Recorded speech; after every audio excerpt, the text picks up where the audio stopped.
요즘에 나경원한테 계속 묻는다면 기자들이 그거 하나짜야 만나냐 안 만나냐. 선정군 갔냐 안 갔냐. 근데 그 얘기 중요하지 않다고 계속. 그건 중요한 것이 아닙니다.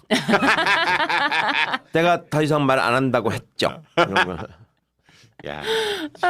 아니 그런데 이제 민주당에서 사실상 통일교 특검을 안 받을 거라고 아주 굳세게 믿고서는 이제 굉장히 목소리에 힘을 주었던 어차피 안 밝혀져라고 생각했던 것 같아요. 나경원도 마찬가지고. 네. 그래서 나경원에 대해서 윤영호가 했던 말이 천정궁에는 왔다. 그런데 금품 수수에 대해서는 본인이 알지 못한다. 안 알지 줬다는 게 못한다예요. 안 줬다는 게 아니라 알지 못한다. 못한답니다, 여러분. 그렇게 그렇기 때문에 이야기했다는 거죠. 네, 그렇기 때문에 나경원이 본인이 만약에 천정궁에 갔다라고 얘기할 거면 언제 갔는지 날짜를 특정해야 돼요. 그 날짜를 특정하면 오히려 수사가 완전 쉬워지잖아요. 그때 장부를 뒤져보면 더 쉽잖아요. 날짜가 특정되면은.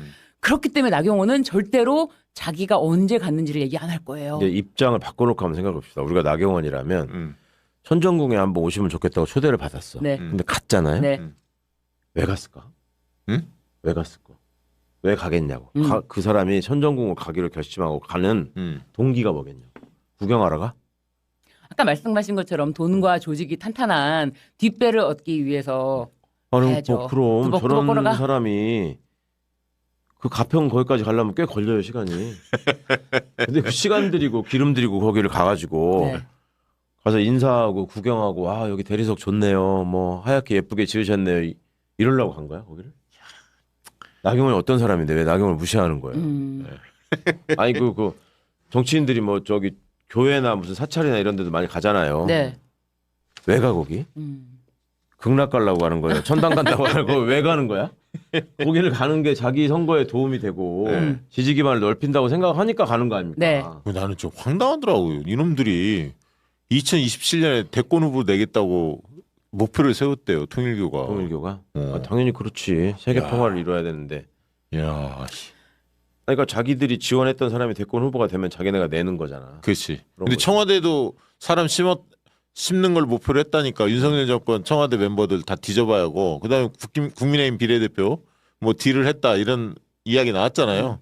대충 이름도 막 거론되기는 했습니다만 당사자 부인은 하고 있는데. 그런데 또 특검 추천 권한에 대해서 사실상 합의 불가능하지 않을까 싶어요. 그러니까 이게 걔네들은 뭐 헌법재판소나 대법원장 이걸 생각하잖아요. 국민의힘 쪽은. 요거는 어떻게 하는 게 좋을까요? 특검 추천권은. 통일교 이런 건들은 누가 하는 게 좋아요? 아니 대법원장이 하면 안 된다고 앞장서서 얘기했던 게 국힘 아니에요?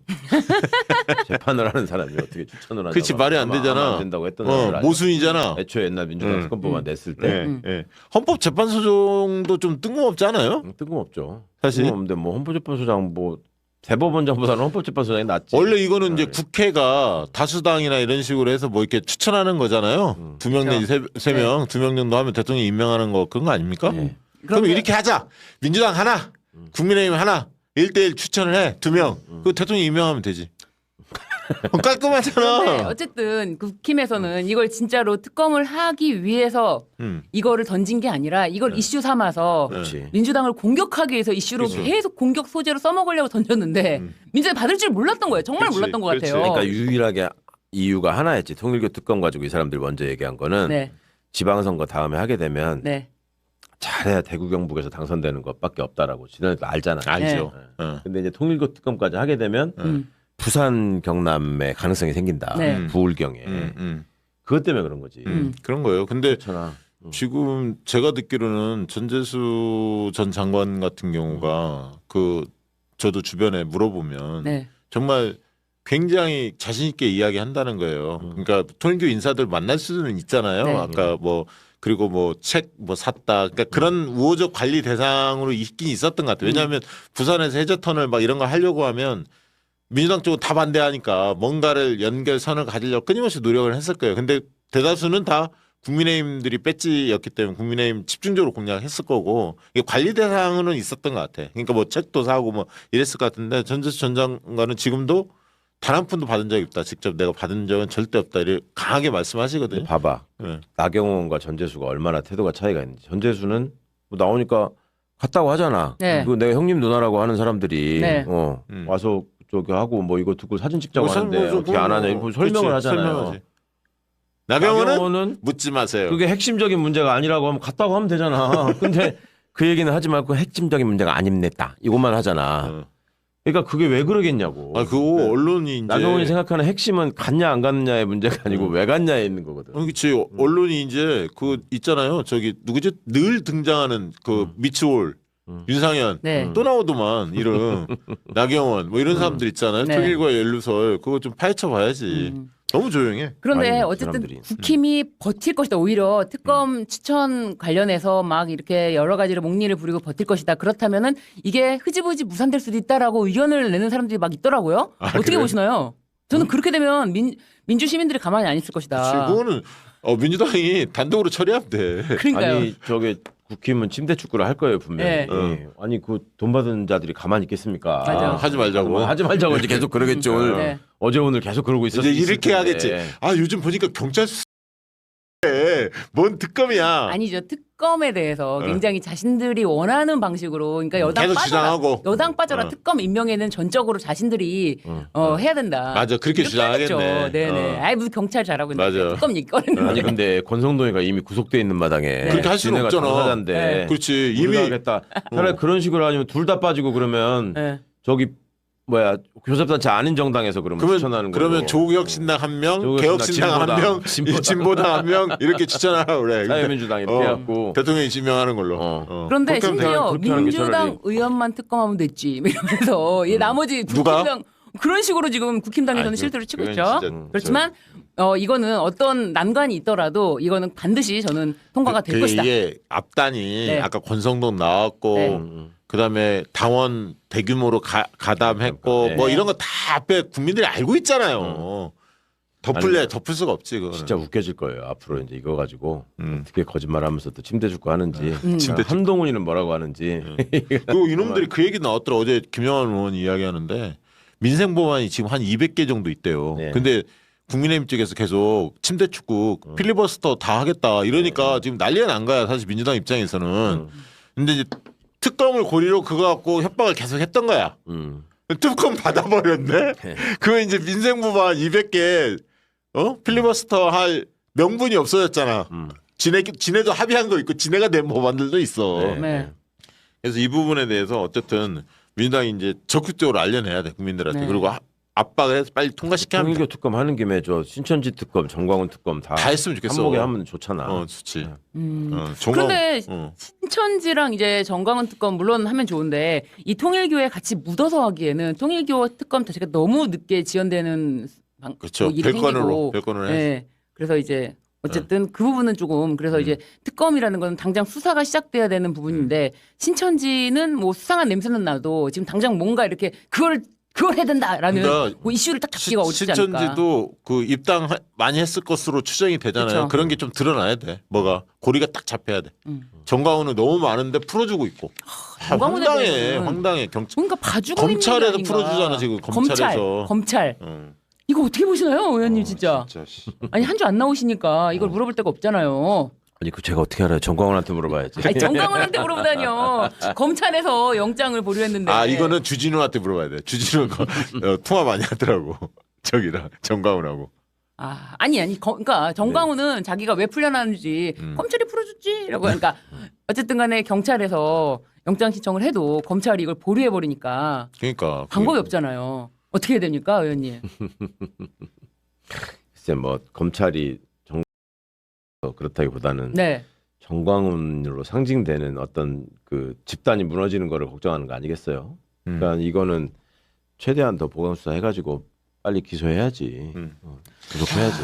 답답합니다. 참 답답한 정말. 일 많습니다. 네. 그러니까 그래도 사실상 네. 수사가 부족해서 미진해서라기보다도 이거 그냥 보류하기 위해서 보류한 거, 반려하기 위해서 반려한 거 아니야? 이렇게 생각이 들어서 좀 많이 답답하더라고요. 나경원 1을 했는데 시리즈 1 오늘은 2입니다. 나경원. 오늘 너무 왜냐면 관심 많이 갖는 거 아닙니까? 우리 띄워주긴데? 너무 띄워주네요. 예. 아니 근데 계속 굉장히 활발하게 뻘짓이라고 해도 될지 모르겠는데 그런 짓을 굉장히 많이 하고 다니셔서 예. 요거 또 재밌어 하실 것 같아서 저 소재가 한번 많군요. 잡아봤습니다. 예. 예. 그 뻘짓의 영상을 한번 보고 와야겠죠. 영상 보고 와서 이야기 나눠보도록 하겠습니다. 여러분, 이런 말이 있습니다. 독재는 박수로 시작해서 침묵으로 완성된다. 한마디로 독재 정권은 선거로 시작합니다. 지금 이재명 정부 엄청난 지지율을 갖고 있습니다. 그런데 왜 그럴까요? 결국 뭔가 이상한데 하나씩 이건 아닌데 할 때 침묵하고 있으면 그 독재는 완성되고 맙니다. 다수당이라는 힘으로 힘자랑해서는 안 됩니다. 다수당이라는 이름으로 의회 역사상 한 번도 없는 위대한 대선을 마이크를 끄면서 박탈하는 것, 이것은 의회의 또 다른 독재 형태입니다. 여러분, 저는 이렇게 생각합니다. 왜 이렇게 의회를 깔고 앉아서 입법 독재를 하느냐? 이 입법 독재를 하는 이유는 저는 바로 이재명 대통령, 범죄자 대통령은 대통령 만들었기 때문이라고 봅니다, 여러분. 예, 지선을 앞두고 활동의 그 반경이 점점 커지고 있다는 것도 느끼고 네. 발언의 수위도 점점 높아지고 있습니다. 오늘은 일단은 이명박 전 대통령과 소망교회 예배를 보기도 했다고 하는데, 의원님, 예. 요즘 나경원 의원 어떻게 보고 계신지. 그러니까 계속 독재를 운운하잖아요. 독재합니다. 예, 윤석열 정권 때 독재에서 아무런 얘기도 못하고 쓴소리도 못하던 게 예. 나경원이었잖아요. 오히려 그렇습니다. 연판장 돌리고 뭐 당대표 선거 나가려고 그래도 누르고 막 그러면서 한마도 반발도 못했던 나경원이 이제 와서 뭐 독재를 운운하는 게 말이 안 되고, 사실 논리적 비약이 있는 거죠. 지금도. 아니, 이재명 정부가 지지율이 50% 60% 나오는데 그것이 뭐 독재 때문이에요? 독재를 했다 그러면 윤석열 때처럼 30% 나와야 되는 거 아닙니까? 예. 이게 말이 되는 거예요? 그래서 전혀 논리가 맞지 않는 주장을 지금 자기 입장에서는 하고 있는데, 그동안 그 비상경과 탄핵을 겪으면서 관저에서 우리가 윤석열이다, 윤석열 구속 막아야 된다 이러면서 먼저 선동했던 나경원이기 때문에 이제는 너무 멀리 구구 쪽으로 갔다. 그러다 보니까 국민의 눈높이에서의 발언이 안 되는 거 아니냐. 어허. 라는 면에서 지금 서울시장 나오려고 열심히 뭐 7대3 룰을 만들어서 우리 당내에서 경선을 내가 오세훈을 이겨야 되겠다. 그러면서 더 강성으로 얘기하고 있는 거잖아요. 그럴수록 본선 경쟁력 떨어진다. 그러니까. 그래서 아니 왜 그러시냐라고 뭐 잘못 드신 거 아니냐고 여쭤보고 싶네요. 예, 아니 오죽하면 민주당 쪽에서 나경원이 후보가 됐으면 좋겠네. 네, 땡큐죠. 사실 오세훈 시장이 나올까봐 엄청 긴장하고 있었는데, 네. 나경원 의원이 저렇게 좀 애써가지고 자기네 지지자들한테 뭔가 막 점수를 받아서 하려고 하면 저희는 땡큐죠. 왜냐면 나경원 후보는 그 시장을 나왔을 때도 지금 박원순 후보한테도 굉장히 크게 진 적이 있고 이미 한번 검증이 끝난 후보거든요. 예. 많은 서울 시민들께서 나경원이 뭐랬지? 나경원이 한 게 뭐 있어? 이런 생각을 하실 거기 때문에 나경원 의원 생각에는 마치 그때 명태균만 없었으면 예. 자기가 시장 후보가 되고 오세훈처럼 시장이 되고 막 이런 상상을 하겠지만, 실제로는 그때 당시에 오세훈은 야인을 오래 지낸 사람이었지만 지금은 오세훈 시장이 어쨌든 간에 5년을 지내면서 나름으로는 자기 딴에 굉장히 많은 현금성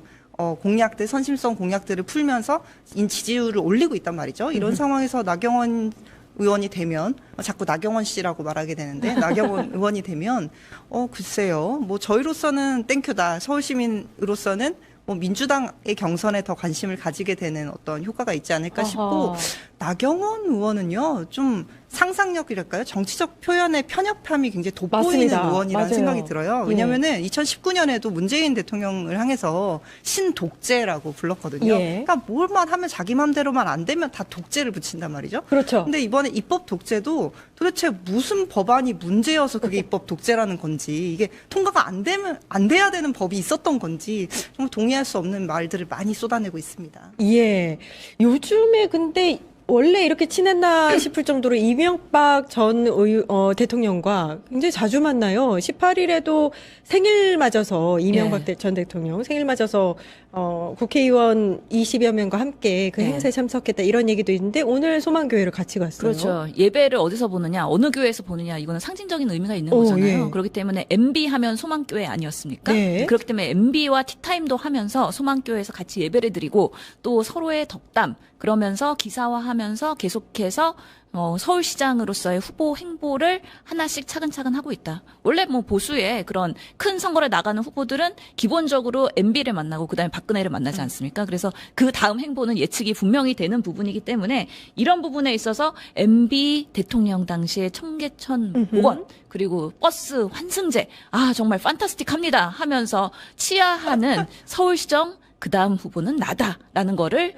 눈도장 찍기 위한 오늘 행보로 보입니다. 네, 무슨 필승 소울 뭐 이런 얘기도 하더라고요. 나경원 의원이 이제 서울시장을 위해서 뭔가 도전을 계속 하려고 노력하고 뭔가 군부를 계속 떼고 있는데 잘 될지는 사실 저도 잘 모르겠고 MB와 나경원의 관계는 굉장히 오래됐습니다. 나경원 네. 의원이 2007년에 이명박 당시 대통령 후보의 대변인 출신이에요. 네. 그러니까 굉장히 오래된 인연인데다가 사실 서울시장과 관련해서 MB 이후로 뭐 국민의힘에서 MB 다음에 오세훈 다음에 나경원이거든요. 나경원이 안 되면 오세훈이고 오세훈이 안 되면 나경원이고 국민의힘에서는 내세울 만한 서울시장 후보군이 오세훈 시장 아니면 나경원 의원이라는 것 자체가 저 당의 수준을 보여주고 있다고 생각이 들고 그러니까 비빌 만한 언덕도 MB밖에 없는 상황인 거죠. 그래서 예. MB를 만나고 거기서 뭔가 마치 승은을 입은 것처럼 같이 기도를 하고 이런 모습을 보여주고 있는데 과연 서울 시민들께서 그걸 보고 나경원이 뭔가 서울시에서 뭔가를 해낼 수 있을 거야 미래 비전이 있을 거야 이렇게 생각하실지 글쎄요. 예. 아니, 그 나경원 의원이 사실 국민의힘의 지방선거 총괄 기획단의 위원장을 맡기도 하면서 그 당원들의 투표율을 7대3으로 만드는 당원과 국민. 요것도 지금 경선 룰을 권고를 했다. 이 소식까지 나왔는데 나경원 의원이 서울시장 단독 후보로 나올 수 있는 입지라고 보세요? 어떻게 보세요? 그렇게 지금? 만들려고 지금 본인들이 작업을 하고 있는 거죠. 실제로 그 윤석열의 비상계엄과 탄핵 때부터 해가지고 적극적으로 지금 나경원을 선봉장으로 해가지고 여러 가지 싸우고 있고 또 법사위에서도 오선 의원이 그렇게 법사위원으로서 간사도 아직 지명 못 받았잖아요. 그런데도 계속해서 하여튼간에 천정군의 갔냐 그런 굴욕이나 패스트 트랙에 대해서 빠로에 대한 여러 가지 굴욕적인 민주당의 공격을 받으면서도 계속해서 버티면서 이번에 필리버스터도 계속 마이크 꺼지는 수모를 당하면서 내가 이렇게 정말 힘들게 정말 보수를 위해서 싸우고 있다에 대한 레파토리를 만들고 있는 게 나경원 의원 아니겠습니까? 예. 그런 면에서 지금 여러 가지 행보들이 귀추가 주목이 되고 있으니까 오늘 뉴스토마토에서도 이틀 연속 나경원을 이렇게 하는 것 같기는 한데요. 실제로 보면은 오세훈 시장이 명태균 이슈로 해서 기소가 됐어요. 예. 그러다 보니까 이번에 내가 기회다. 라는 생각을 했을 것이고 또 그다음에 지선 이제 룰을 정하는 데 있어서 7대3으로 하면은 당연히 내가 우리 당의 당원들한테는 지지를 더 높게 받을 수 있을 것이다. 7대3으로 차마 결정을 못했어요. 왜냐하면 룰을 정하고서 본인이 선수를 뛰면은 그것도 정말 욕먹을 일이잖아요. 예. 그러니까 7대3으로 권고를 한다. 권고를 근데 한다. 5대5도 의견은 있으니까 최고위에서 결정을 해줘라. 이렇게 하면서 본인이 최종 결정을 안 하고 그냥 올린 상황인 거잖아요. 그렇기 때문에 본인이 판단했을 때는 7대3이면 무조건 나다. 라는 거에 대한 확신이 확신을 있다. 보여주기 위해서 여전히 뭔가 민주당과 싸우는 나경원 전사 이런 이미징을 계속 만들어가고 있는 거 아닌가라는 생각이 듭니다. 구구 유튜버 행사하고 이런 것도 다 연결선상에서 그렇죠. 활동을 하고 있네요. 예. 나경원 의원이 생각해보면 저는 아직도 나경원 의원 하면 생각나는 장면은 23년에 김기현 당대표 나왔을 때 지지선언하던 날의 아침 사진을 저는 아직도 기억하거든요. 예? 굉장히 울고 나온 것 같은 퉁퉁 부른 얼굴로 웃지도 않고 악수를 하면서 지지선언을 했어요. 조찬을 하고 김기현. 포기를 했었죠. 그렇죠. 그때. 포기를 했었는데. 하면서 울고 나왔었나요? 그때? 아니, 울진 않았지만 얼굴이 약간 굉장히 퉁퉁 좋진 부어. 않았었어요. 그래서 보통 이걸 보면서 많은 분들이 기억하실 거예요. 그때 당시에 국민의힘에 특히 윤석열 지지 의원들 많은 사람들이 연판장도 돌리고 저출산위원회 그만뒀을 때도 그렇죠. 청와대 의중은 아닐 것이다. 이렇게 대통령 의중은 아닐 거예요라고 나경원 의원이 얘기를 했는데 청와대에서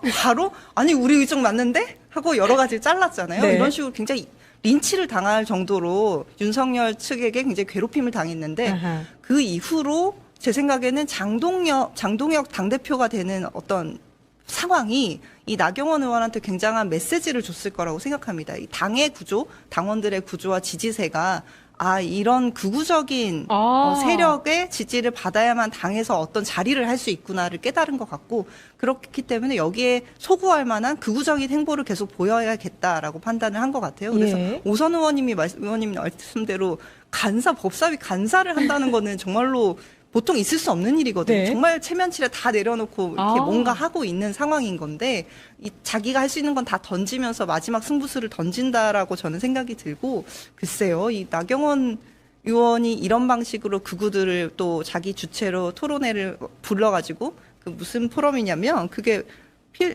제가 보고 정말 황당했는데요. 보수 유튜버 단체가 있대요. 보수 유튜버들은 연합단체를 만들어서 대한민국 자유민주주의 유튜브 총연합회라는 거를 만들어서 이제 어떤 시상식을 했는데 그걸 나경원 의원이 주체로 자리를 마련해주고 거기서 여러분 이 허위 조작 정보 근절법 관련해서 이거 다 여러분 입틀막 하려고 하는 겁니다라고 얘기를 하면서 굉장히 소구를 하고 있거든요. 그러니까 이런 극우적인 유튜버들에게 소구를 하기만 하면 성공 모델인 장동혁 대표가 있기 때문에 나도 7대3 하면 될 수 있다. 본선 경쟁력? 그건 모르겠고 일단 난 후보가 될 수 있다. 이렇게 생각하는 것 같습니다. 그러면 지금 국힘에서 서울시장 후보가 될 만한 인물 오세훈 아니면 나경원 정도로 볼 수 있는 건데 최근에 강혜경 씨가 명태균 여론조사에서 사실은 나경원이 이겼었는데 여론조사를 좀 이제 바꿔서 오세훈이 된 거다 이런 멘트가 있었잖아요. 그러면 이번 경선에서는 어떻게 될 거라고 보시는지. 그러니까 지금 나경원 의원 입장에서는 이번엔 나다. 아하. 마이 턴이라고 생각을 하겠죠. 마이 턴. 그리고 실제로 지금 5선이나 했으면은요. 그 다음에 목표는 서울시장이나 아니면은 정말 뭐 대선 후보 집권 이런 거겠죠. 예. 일 할 수밖에 없기 때문에 본인도 이제 정치 막바지라는 걸 알아요. 육선하는 게 무슨 의미가 있겠습니까? 예. 아직도 거기 그 자리 차지하고 있어 비판밖에 없을 수밖에 없거든요. 그래서 저번에 못한 서울시장을 이번에는 꼭 사수하겠다라는 결기는 대단할 거라고 보이고요. 예. 그러니까 지금 욕을 먹든 말든 중도가 어떻게 생각하든 상관없이 국회에 그냥 극우 유튜버 초대하잖아요. 그래가지고 그냥 행사하잖아요. 그러면서 아까 자료화면도 있었는데 참석하시는 분이 김민수, 김민전, 이진수, 김태규 그리고 대표적인 강용석, 극우. 고성구 전환길은 또 라이브로 뭐 어떻게 네. 연결해가지고 함께한다 그러고 그러면서 영상 준비 안 됐는지 모르는데 우리가 이진숙이다. 요거 있잖아요. 그런 구호를 외치면서 아찔하네요. 하고 있는 나경원 의원의 국우 유튜버와의 연대. 결국에는 7대3에서는 내가 유리하게 갈 수밖에 없다라는 걸 다시 한번 확정하는 그런 모습이지 않을까 싶고요. 와, 거기서 나온 발언들이 되게 가관이더라고요. 이진수 오랜만에 위원장이 와가지고 여러분들이 정말 언론의 숨구멍이다라고 또 치하를 하고 진짜 시상식도 했어요. 그리고 네. 나경원 의정대상 대상을 수상을 하게 본인이 됩니다. 상을 받아요, 또. 상을 받기 위해서 또 초대를 한 것인데 또 시상식에 시상을 누가 하느냐? 김용현 전 국방부 장관의 변호인인 유승수 변호사가 또 시상을 합니다. 와, 그래서 정말 뭔가 판타스틱한 세레모니가 그들의 국부 세계에서 이루어지는데 네. 와, 이럴수록 정말 국힘의 지지나 아니면 서울시장이나 지선이나 이런 것도 너무 국민의 눈높이가 멀어지는 거 아닙니까? 아하. 그걸 대놓고 한다는 것 자체가 이번이 마지막이다. 이번 아니면 나는 더 이상 없다라는 거에 대한 결기가 아닐까. 그래서 예. 이렇게 극단적으로 갈 수밖에 없는 거 아닌가 하면서 참 좀 측은한 부분도 있고 안타깝기도 하고 그러면서도 이렇게까지 해야 서울시장 후보 되는구나. 국민의힘에서는 그걸 다시 한번 반증하게 하는 그런 모습이 아닌가라는 생각이 듭니다. 예. 네, 참 씁쓸하지만 다행입니다. 국민의힘이 계속 정신을 못 차리고 있어서요. 나경원 의원은 이런 방식으로 하면 자기가 이제 후보가 될 거라고 생각하고 7대3 룰을 하고 저희가 볼 때도 아마 나경원 의원이 유리할 거라고 생각하지만 또 한편으로 오세훈 시장 측의 얘기를 좀 들어보면 7대3이어도 우린 자신 있다. 뭐 이런 얘기들을 하고 있거든요. 예. 내부에서. 그러니까 이 국민의힘 당원들이 이 상황에 대해서 어떻게 볼 것이냐 또 이제 상당히 주목해서 봐야 될 것 같은데 장동혁 대표가 조금씩 이제 자기가 변화를 하겠다고 뭔가 중도로 가서 이기기는 해야 되겠다는 어떤 분위기를 만들려고 노력하는 걸로 봐서는 그래도 뭔가 아직 시장 선거까지는 오래 시간이 남았기 때문에 어떻게 변화할 건지에 대해서 좀 지켜봐야 되는 측면이 있지 않나. 이게 우리가 마냥 즐겁게 나경원 의원의 이 엽기적인 행보를 웃기만 하기에는 좀 진지하게 봐야 될 측면이 분명 있을 거라는 근데 생각이 놀라운 거는 이번에 보니까 이번에 나경원 의원이 동작을 해서 이길 때 득표율이 54%예요. 그러니까 생각보다 꽤 높아요. 많이 높네요. 그래서 나경원 의원이 비례로 시작해갖고 4번의 지금 총선에서 선거를 예. 나왔거든요. 그때 46, 49, 43% 그랬다가 이번에 유일하게 50%를 넘었고 54%의 득표를 했어요. 그렇기 때문에 지금 동작이 그런 중도 사실 보면은 동작이 좀 나름 부동산 값도 비싸고 그래서 보수가 좀 유리할 수 있는 지역인데 그때 이재명 후보가 많이 지원을 갔었어요. 그럼에도 네. 불구하고 나경원이 이겼잖아요. 아하. 그렇기 때문에 서울 시민의 중도의 표심이 어떻게 흔들릴지 모른다. 그래서 아. 우리가 나경원이 나온다고 해서 마음 놓으면 안 된다. 우리도 긴장하고 그거에 더 좋은 후보로서 뭔가 맞대응을 시켜야 된다라는 생각은 들긴 했습니다. 더 좋은 후보가 누가 나와야 된다고 보시는 거예요, 그러면? 사심을 지금 밝히기에는 사심이 여러 후보들이 있으시긴 있어서. 하시군요. 예, 저희 동료 의원들이었잖아요. 아하. 사실 그래서 훌륭한 우리 선배 의원님들이 많이 지금 준비하고 계시는데 맞습니다. 예. 아직은 뚜껑을 열기 전이니까 조금 더 뚜껑을 열어지면 그다음에 사심을 내고 아니, 있겠습니다. 서울시 의원이시니까 네네. 누가 시장이 돼야 된다고. 뭐 개인적으로는 저도 진짜 지지하는 후보가 있지만 일단은 서울시정을 탈환해올 강한 후보 그리고 우리가 서울시가 이재명 대통령도 후보 이번에 대선에서 절반 과반수 이상을 받지 못했기 때문에 예. 어떻게 보면은 사실 개혁신당 정도를 지지하는 사람들이 어떻게 하면 민주당 후보를 찍게 할 것인가가 좀 관건인 선거가 될 거라고 저는 보고 있거든요. 그래서 중도 확장성이 있는 후보가 나와야지 우리가 이길 수 있다라고 생각을 하고 그런 부분에 대해서는 모든 후보분들이 고민을 하고 계시는 것 같아요. 그래서 오세훈 실정을 지적하기도 하고 또 중도 확장적인 많은 부동산 정책에 힘을 쏟는 후보들이 많이 나오고 있거든요. 그래서 서울 시민들께서 민주당, 국민의힘은 이제 오세훈 아니면 나경원이니까 재미없어요. 민주당 후보로 어떤 사람이 시장이 되면 좋을까를 가늠하시는데 집중해 주시면 세세하게 각자 정말 재밌는 공약들 내고 있거든요. 그래서 보시는 재미도 있지 않을까.